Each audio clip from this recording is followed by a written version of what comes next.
This business, the loxodromic case, there's some kind of spirals, okay? And a spiral means you're going around like this in some way. And when you are take it in the stereographic projection, you're going on the circle. You're going on the Riemann sphere in some manner from the South Pole to the North Pole, okay? And these things get permuted among themselves, okay? Loxodromic case, okay? What I would like to have is an equation for this, for the invariant set, okay? So what is the equation? Admit.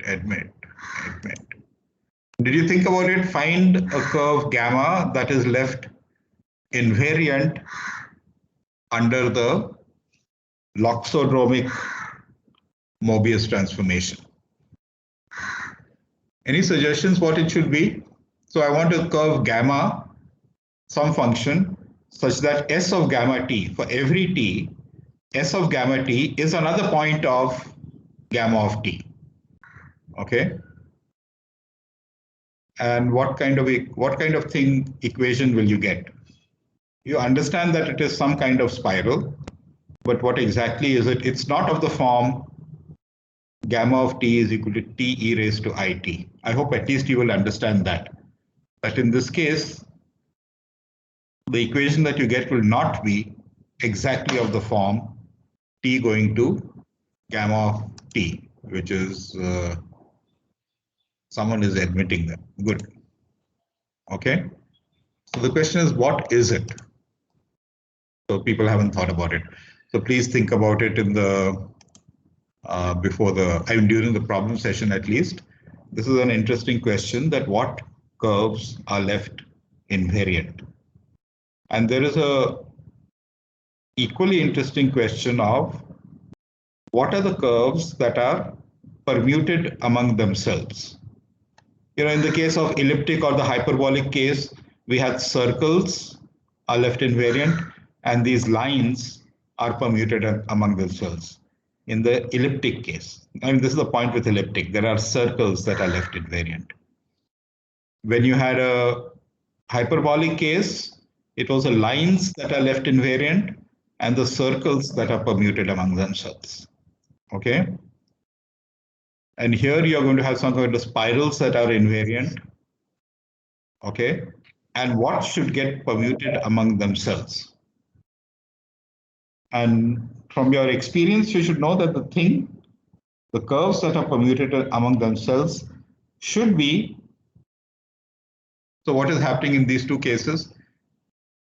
The curves that are permuted among themselves, in the elliptic case, they're straight lines. And the curves that are invariant, in the elliptic case, they're circles. These two curves give you a orthogonal family of curves. You get two orthogonal families of curves. Okay, same thing in the hyperbolic case. So it had better be true that in the loxodromic case also, these spirals are permuted among themselves and the spirals are invariant. Yeah. And yeah. Someone is saying something. What?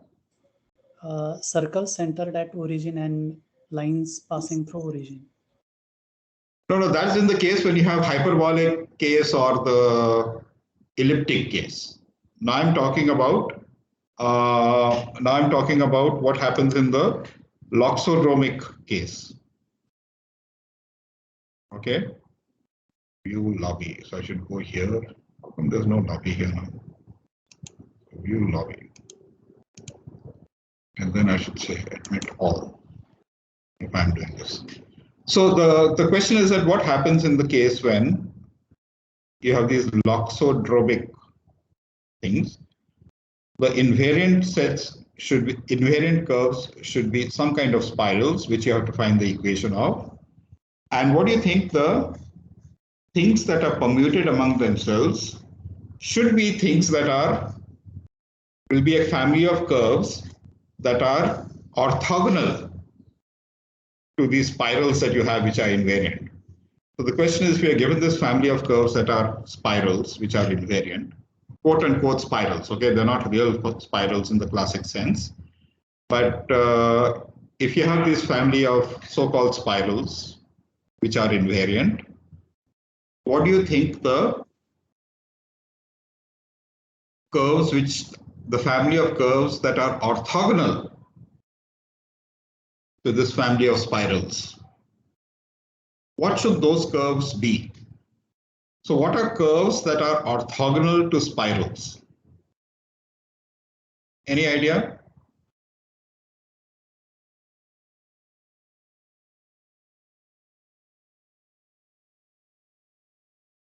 And you have actually seen something like this earlier. So you're given a family of spirals. What are the curves which are another family, which are orthogonal to this family? In the same way that circles and straight lines are orthogonal to each other. Okay, or you have this business about hyperbolas, orthogonal hyperbolas. Okay, family of orthogonal hyperbolas, or you have a family of orthogonal parabolas, etc., etc. Okay, so what should be orthogonal to spirals? Interesting question to think about. Okay, and then of course we talked about this translations. In translations, you have a unique fixed point. In all these earlier things, there were two fixed points. The two fixed points were 0 and infinity. And now when you have exactly one fixed point, okay, you get these, we decided that what you get are these families of circles, and these circles are all tangent to, these circles are all tangent to that curve B that you had. Okay, so on the Riemann sphere, these invariant sets are these circles, they're all tangent. They all pass through the North Pole, and they're all tangent in the direction of B. I'm going to spend some more time about this. You'll see why I want to do that. So what happens to the orthogonal trajectories? These circles are invariant. What are the curves that are permuted among themselves? So if you have these, so what do we have? We now have these families of circles that pass through a single point. Okay. And they are all tangent at that point. They have a common. So you have circles passing through a point that are tangent at that point to a fixed vector, B. All these circles are passing through the North Pole, and all of them have the tangent at the North Pole. All of them have a common tangent at the North Pole, namely B. Okay? What should the orthogonal trajectories to this family be? So remember, one is going to be the invariant sets, and the other should be the curves that are permuted among themselves. So what do you think the family which is orthogonal? What am I giving you? I'm giving you a family of circles which pass through the North Pole, such that the tangent, they all have a common tangent at the North Pole, and that common tangent has direction B. Okay, B is this thing that I have here. Okay. What should the orthogonal, so these are the invariant sets. What do you think the sets that are permuted among themselves should be? Okay.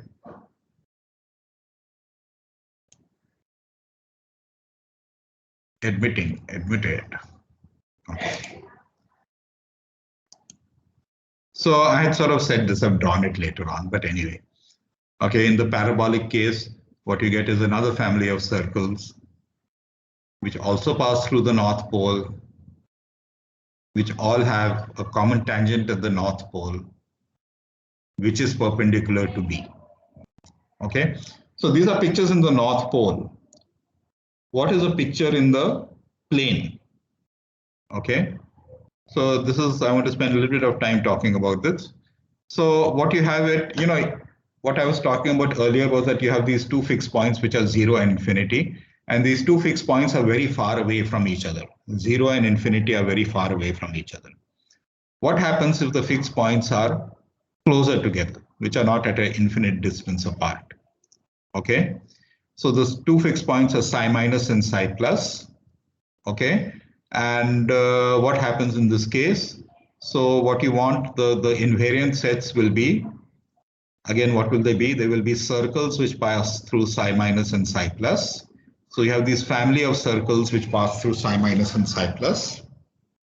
Okay, and if you have 2 points psi minus and psi plus, the circle which passes through psi minus and psi plus is going to have its center on the perpendicular bisector of the line segment psi minus psi plus. Okay, so for each point in this perpendicular bisector, there will be a unique circle which passes through psi minus and psi plus for each point in the perpendicular bisector. Okay, these sets are going to be invariant under that Mobius transformation. Okay, because circles must be mapped to circles under a Mobius transformation. Okay,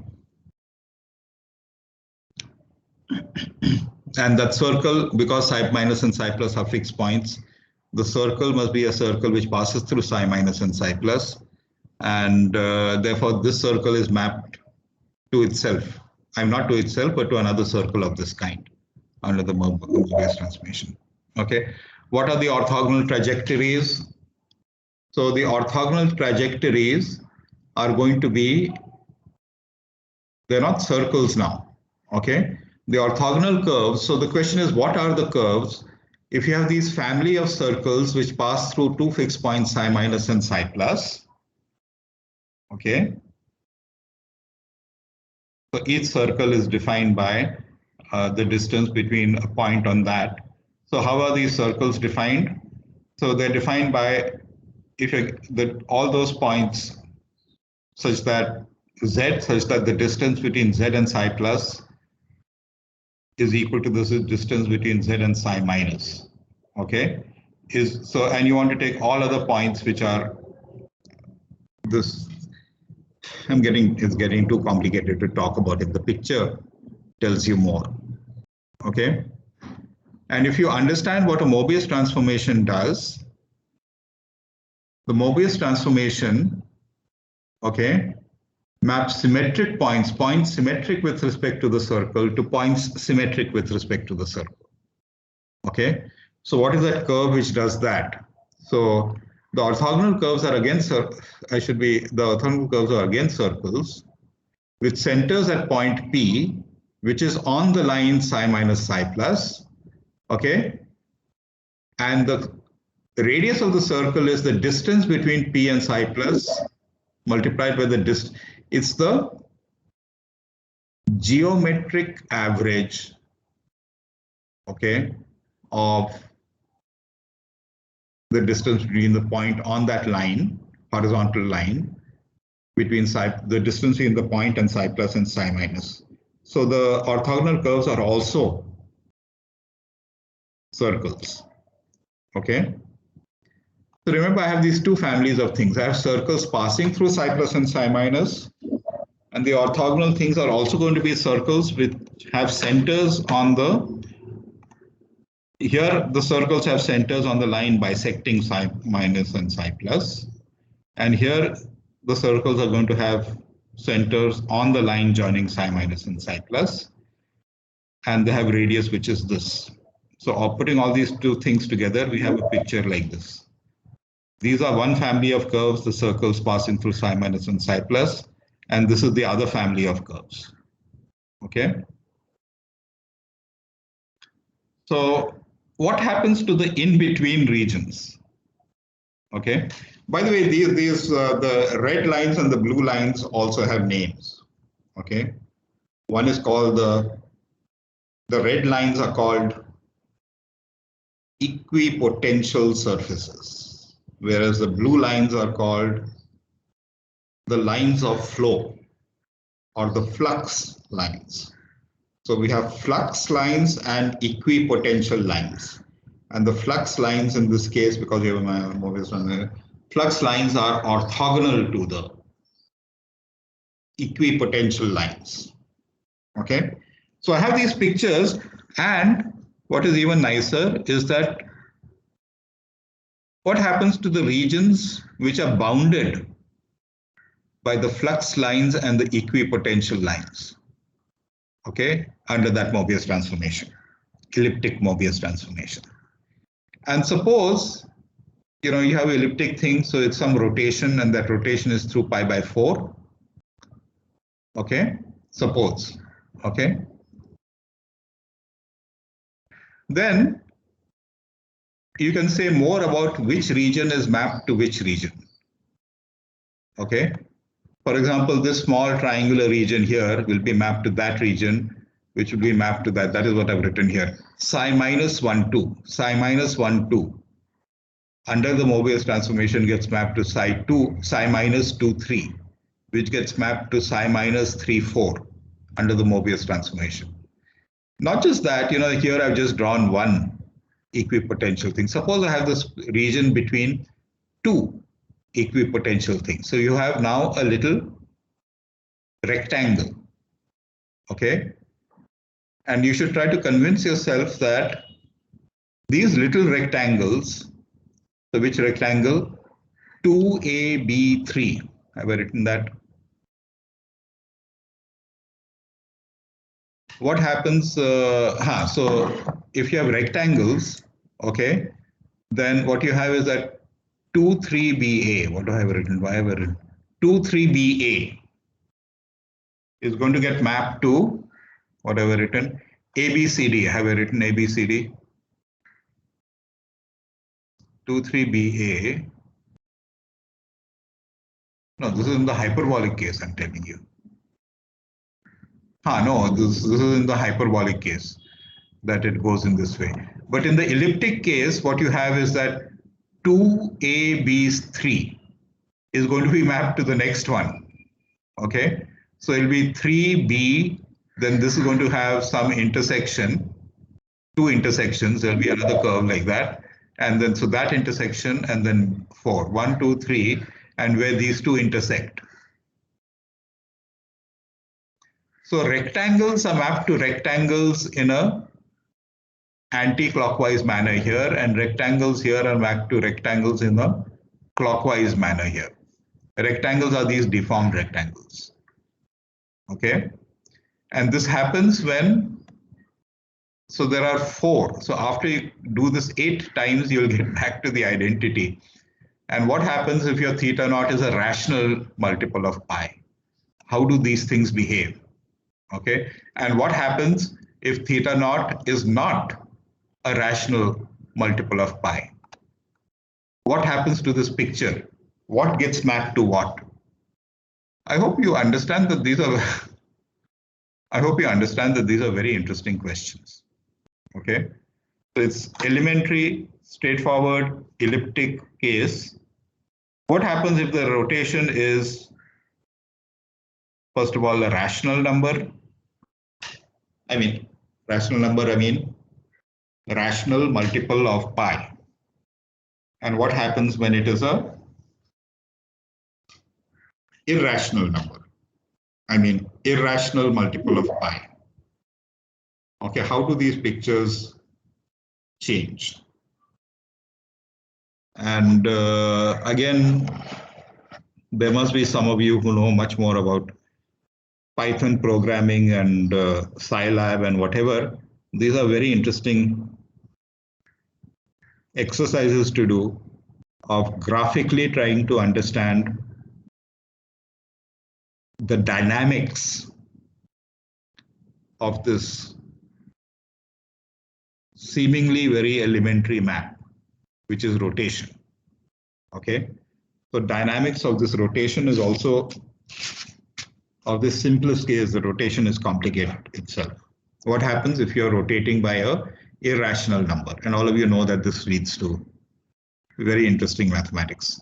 In the elliptic case, what you have is that these regions between these two families of circles sort of go round and round within them. In the hyperbolic case, these regions get mapped,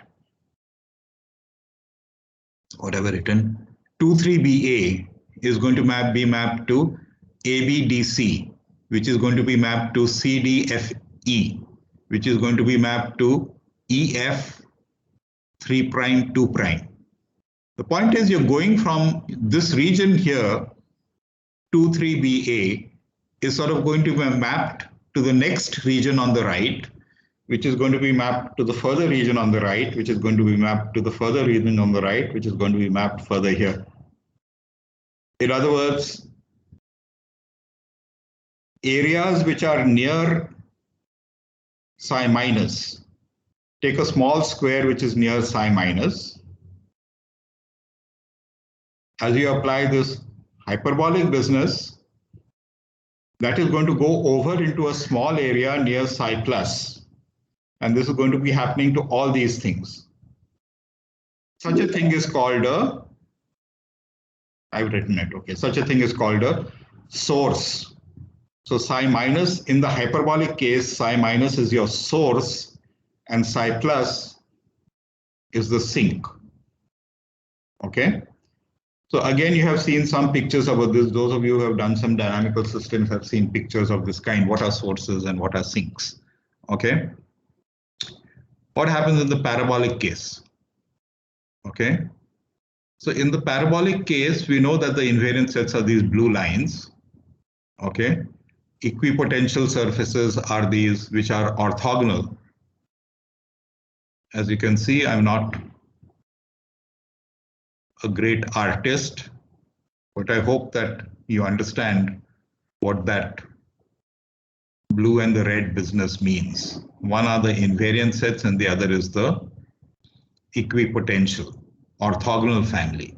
So the family in blue is a family of circles, so that every curve in that circle, every curve in that family is a circle which passes through psi plus equal to psi minus. These two foci coincide, okay? And they all have the tangent at psi given by B.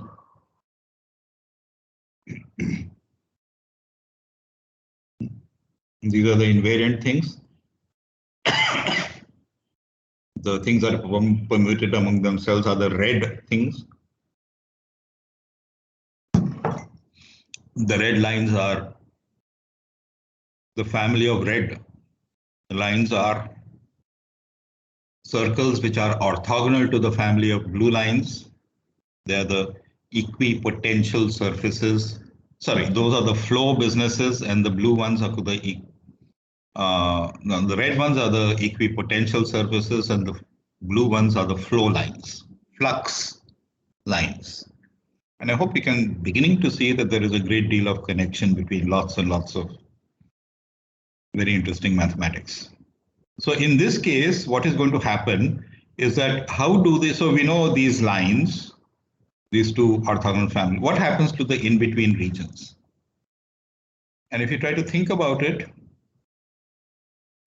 okay, you should be able to convince yourself that each of these regions bounded by the equipotential surfaces and the flux lines, one of these regions is going to be mapped to another region, also bounded by equipotential surfaces and flux lines. Okay, and the way it will go is that something starting, which is, have I given them names? Yes, what names? This A, B, C, D.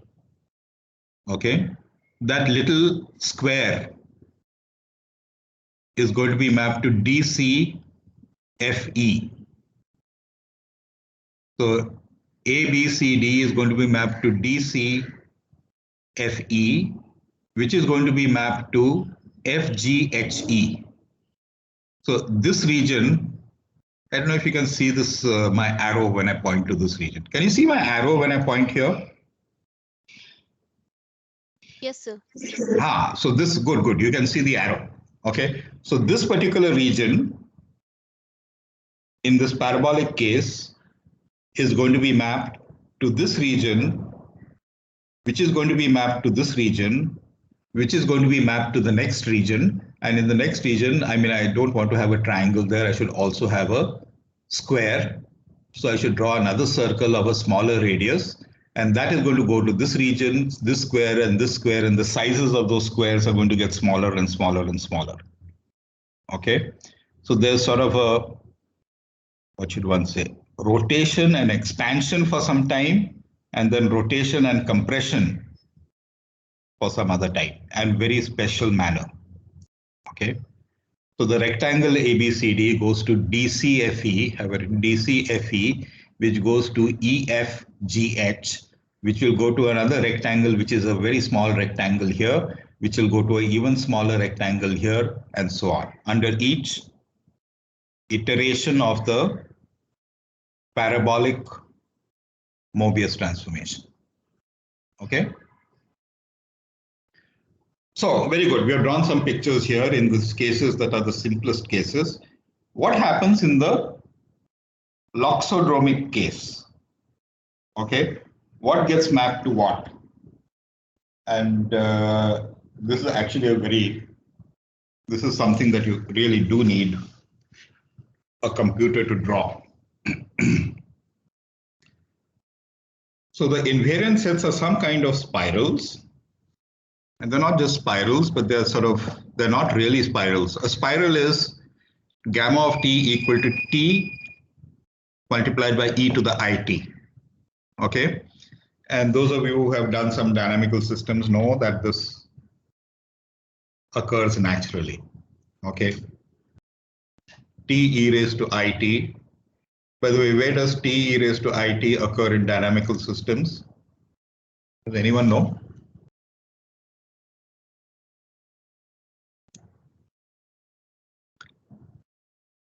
Where does t going to e raised to it occur in dynamical systems?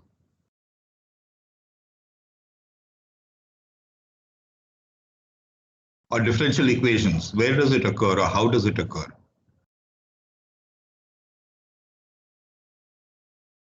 No? Come on. Out of 35 people, at least someone would be doing dynamical systems.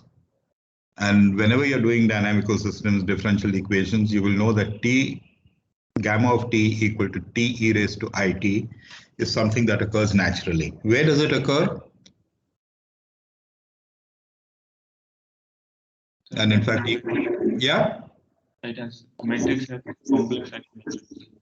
And what matrix? What is a dynamical system? What is a differential equation?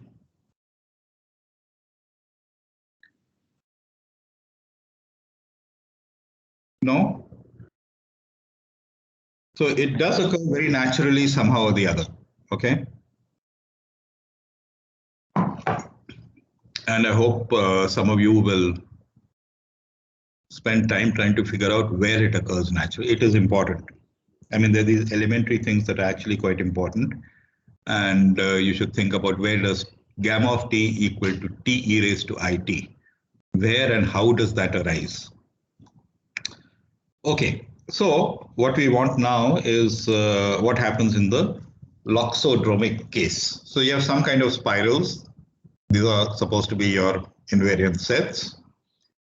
Okay, and how does it look? So I have drawn something here. You probably have seen it because it was sent to you last time. So this is what it looks like. So I have to rotate this. No, I don't want you to. I want you to rotate it in this way. No, I want you to rotate it once more, and this is better. Okay. So the question is, this is the kind of picture that occurs. You're going from psi minus and you're going to psi plus. Okay. And you're sort of going round. Okay. You're going round like this. And then you're coming around again on this side. This is my freehand drawing. And again, I got this free. I've got so far after drawing this, after probably using up 20 sheets of paper. I hope you will try to do this.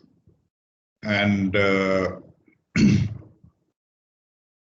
know, see whether you can come up with a better diagram than what I'm doing here. So the point is that these are the invariant sets. These two blue businesses are the invariant sets, and the red businesses are going to be your orthogonal family, which are permuted among themselves. And from this picture, can you sort of tell me what the orthogonal family should be?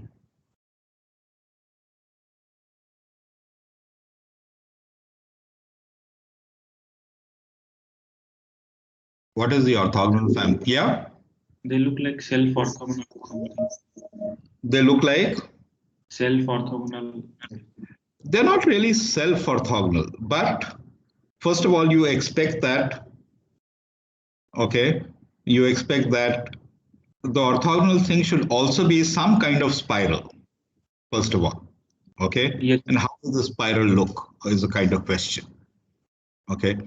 So the point here is that I hope Is for the opposite course, direction. yeah, Is it in opposite direction? Like if we it have should a be spiral, some kind of opposite direction, yes, okay. There should be some kind of spirals, and the whole plane should be covered by this kind of thing, okay.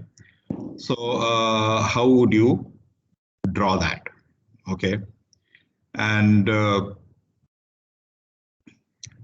I mean, I hope some of you, are at least one or two of you, will try to think about how you would actually draw this, you know, using Python or Sage or Scilab or something like that. And the point here is that, again, you have seen these kind of pictures reasonably often, okay? And not just that, not just in mathematics or what? Mathematics or meteorology or cyclones going somewhere or the other, okay? By the way, there are also cases like this where you have two cyclones. Does it make sense what I'm saying? Separated by the equator. Anyway, let's not worry about that. Okay, so these pictures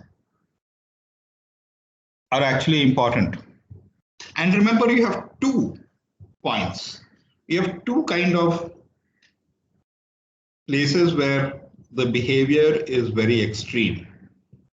You have 2 singularities in some sense or the other, namely psi minus and psi plus. There are weird things that are going on there. Okay. Question is, why do you always have 2? Can I have some place, some kind of picture where you have, there are no singularities or no points of extreme behavior?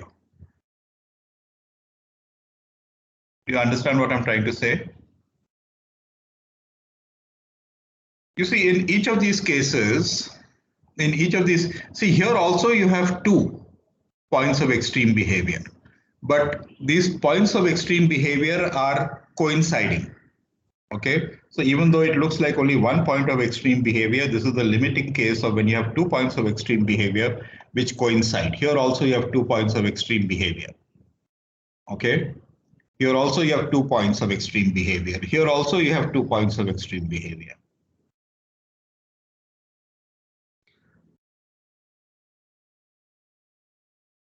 Can you have 3 points of extreme behavior?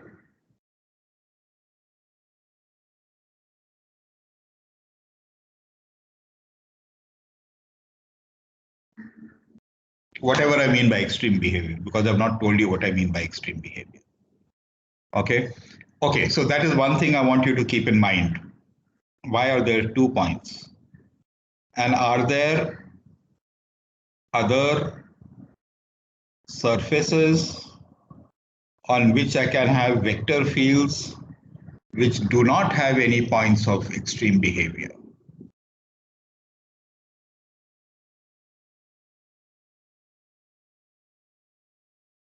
whatever I mean by that. Okay.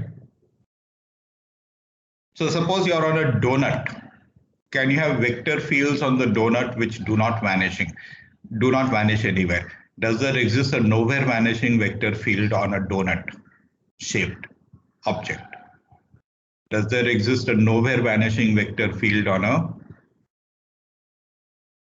sphere? So anyway, these get connected to lots and lots of things.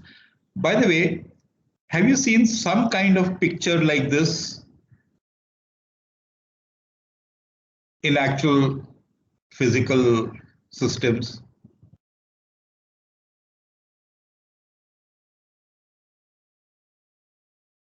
You probably haven't. Have you seen this picture before? Yes, sir. When two vortex collapse. Vortex, something to do with a vortex. Yes?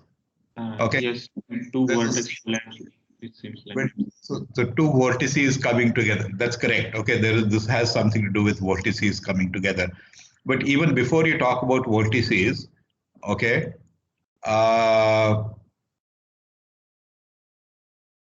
so you see here, I just have 2 points like this.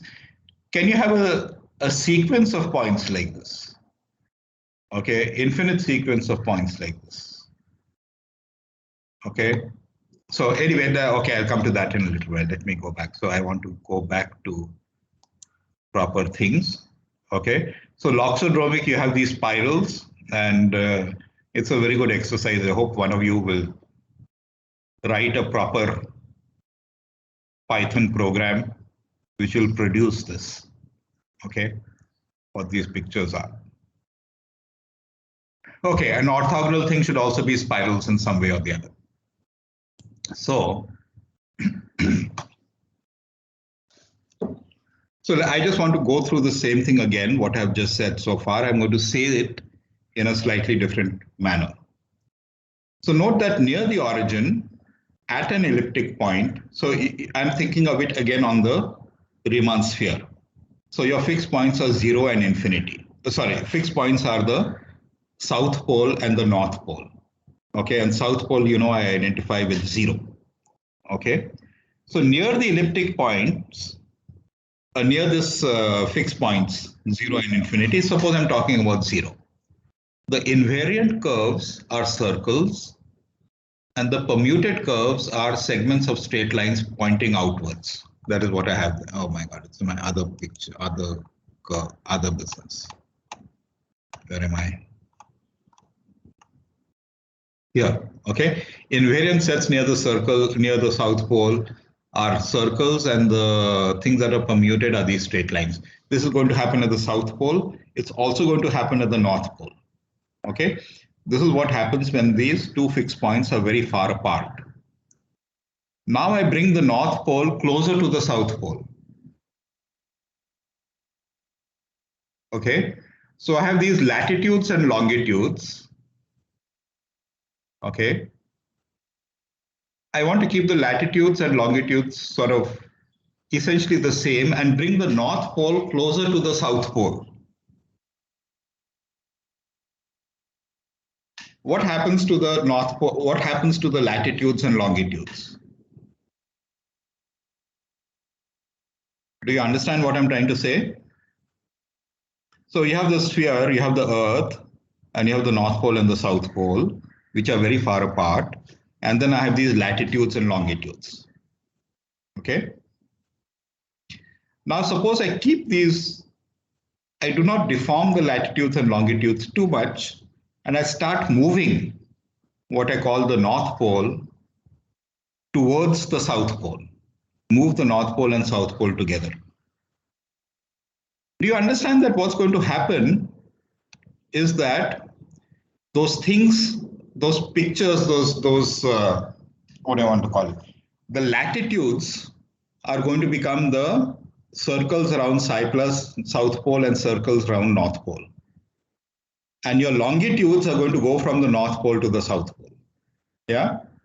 So what is the moral of the story? The moral of the story is that what you have in the case of a pure rotation okay, the picture that you have in the case of a pure rotation is actually the same as a picture that you have when the north poles in the south, when the fixed points are at finite distances from each other. So what I want to say is that this picture, these two pictures, what I'm drawing here are the longitudes, okay, which go from the south pole to the north pole. And what I'm drawing here are the latitudes, which go around the south pole and around the north pole. Okay.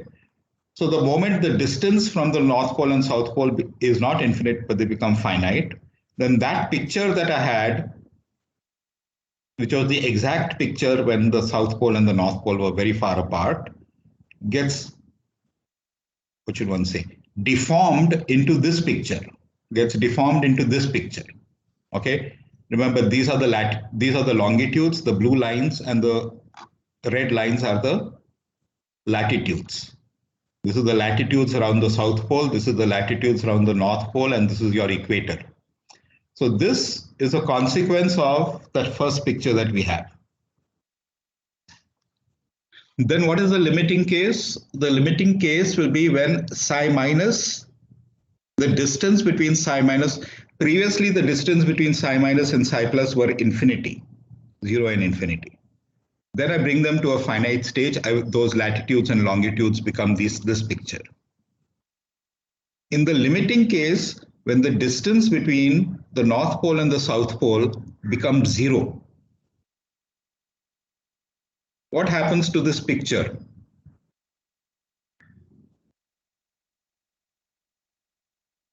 So what am I saying?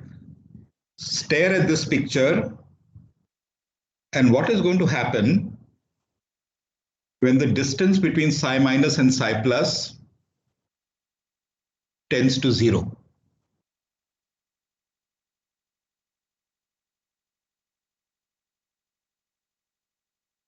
Yes?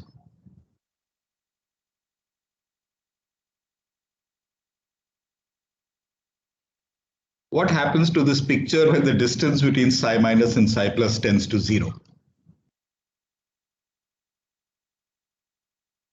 And is it believable that the picture that you get will be this? Because this psi minus and psi plus both coincide, the north pole and the south pole both coincide. Okay. The longitudes, now what were these? These were the longitudes. And the red lines were the latitudes. Does this make sense, what I'm trying to say? Look at this picture and find what happens to this picture when this thing gets closer and closer. So you're sort of squishing this in the horizontal direction. Okay. So when you squish this in the horizontal direction, I hope you will try to convince yourself that what you get is this.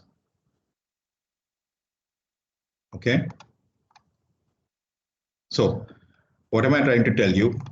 I first start with a single, oh, it's in the other slide now.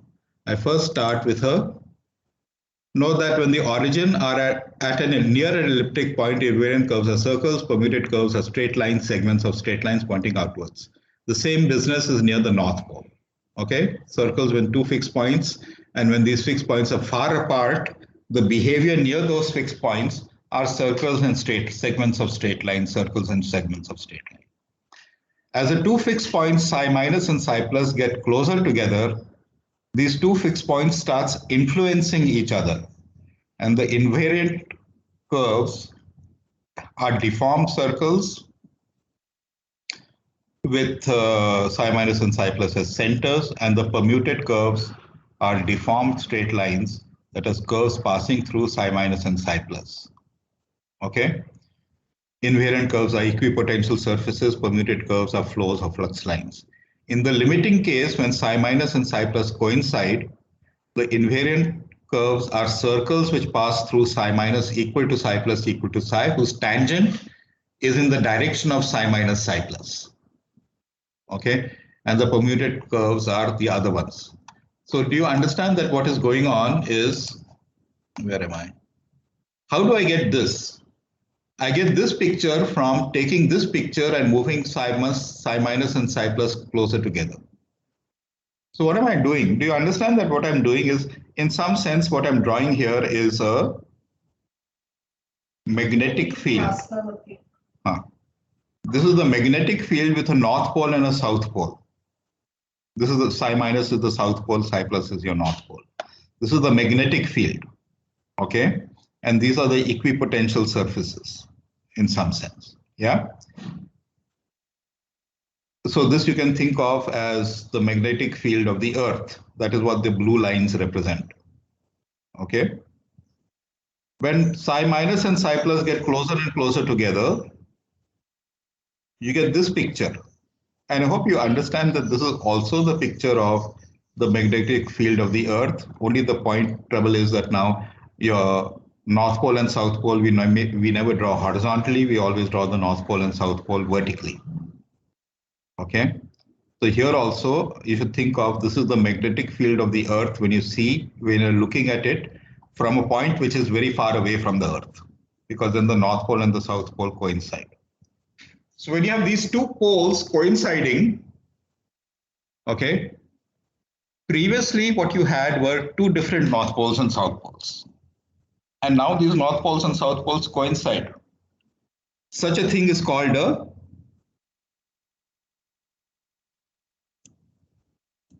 when those two things coincide, it is called a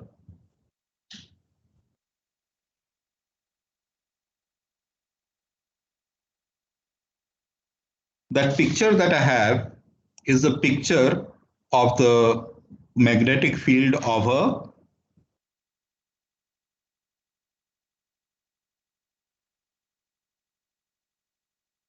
any suggestions? Have you seen this picture before? First of all, it's a magnetic field of the Earth, very far away from the Earth.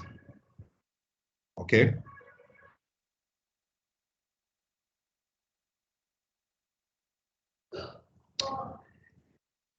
Anyway. Yeah. Okay. Yeah. Okay. So in the limiting case, okay, this is called a dipole. So there's some, I should be slightly more careful. So this dipole field, I'm sure you would have heard of this before. So when I have these two things and you put these two things together, in the limiting case, what you get is a dipole. The question will be that you take two dipoles far apart. Each dipole will look like that picture I've just told you. Each dipole will look like this when they're very far apart. Now I bring the dipoles together, closer and closer. What will you get? So when you put two monopoles together, you get a dipole. When you put two dipoles together, you will get a quadrupole. So what is a quadrupole field? And then when you put two quadrupoles together, you will get a octopole. And what is an octopole field? Okay. So this actually gets very interesting. Okay, when does this occur, etc., etc. So, so this business about the loxodromic case. So, have you come across the phase diagram of a simple pendulum? What is the phase diagram of a simple pendulum?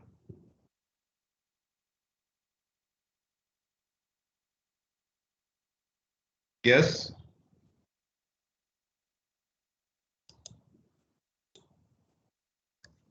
Phase diagram of a simple pendulum. Whatever I mean by phase diagram, everyone knows what I mean by a simple pendulum. Okay. What does the phase diagram look like?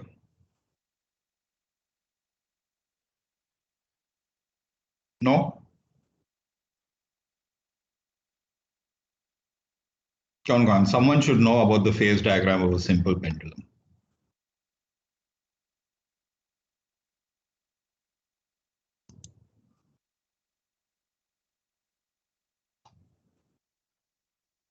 Okay, if you don't, then you should find out. Okay, what is the phase diagram of a simple pendulum?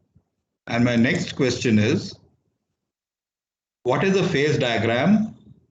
So simple pendulum means there's no friction. So my next question is, what is the phase diagram of a pendulum when friction is present?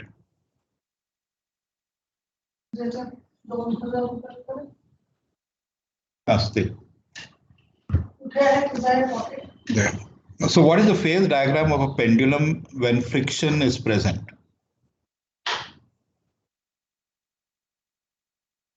Are there spirals involved?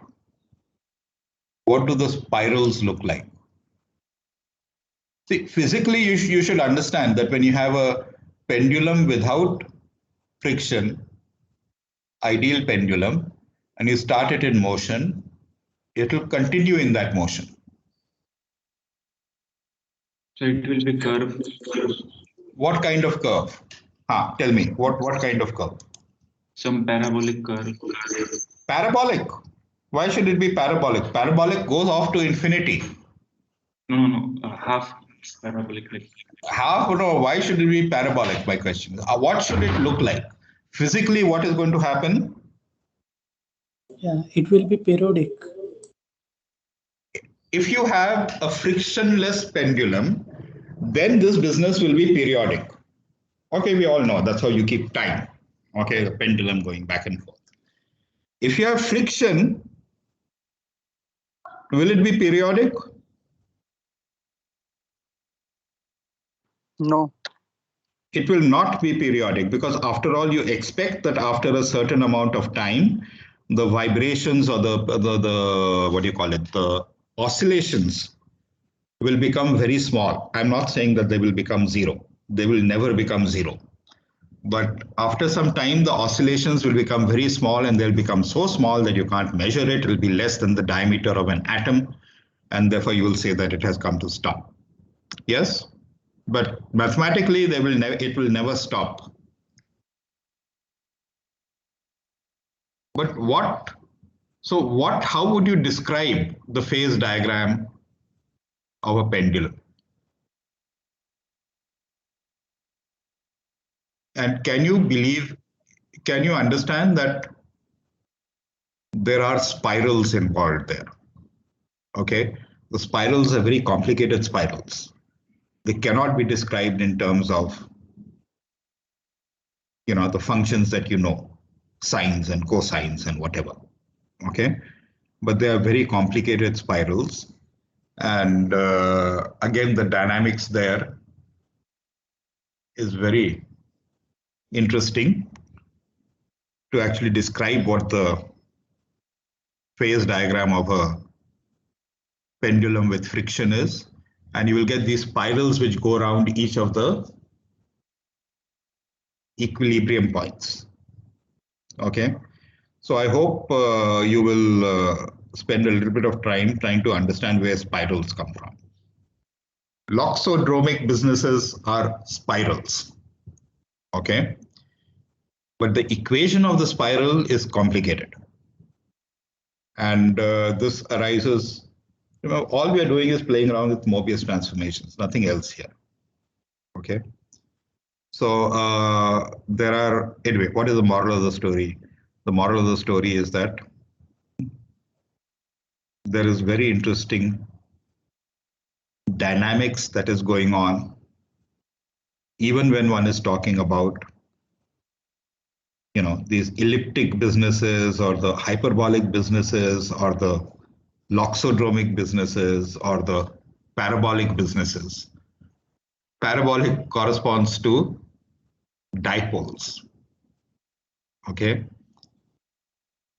So, and I hope you're beginning to see that there's connections to a very large part of physics and mathematics and fluid dynamics and this and that, and also algebraic geometry, because to actually get estimates of estimates of the time taken to go from one end to the other, the integrals that you get are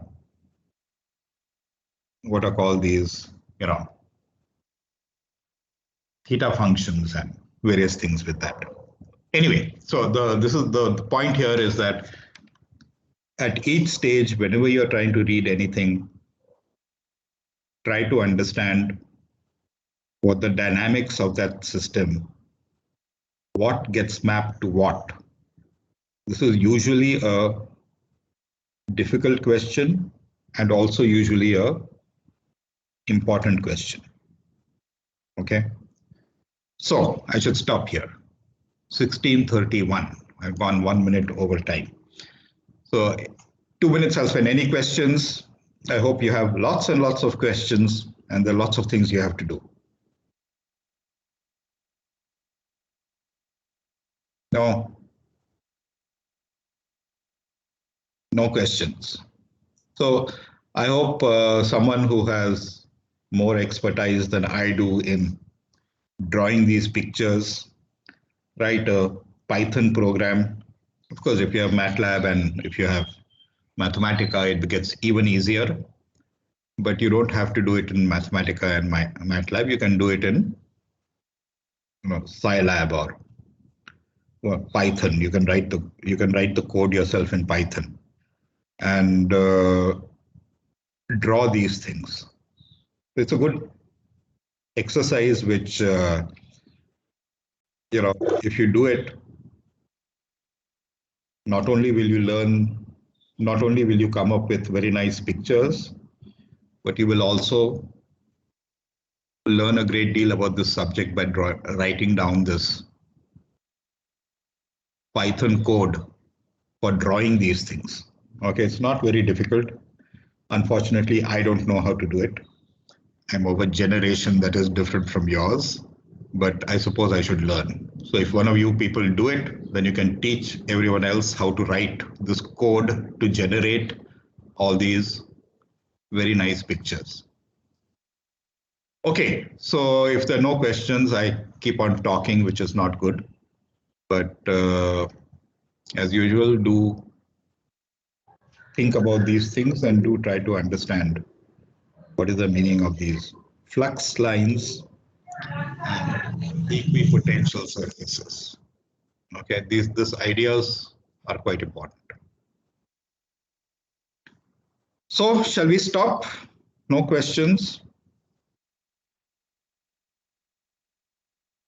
No questions. We'll stop. Okay, so I'm stopping the screen sharing, I'm stopping the video, and I'm stopping the audio, and then I will leave. So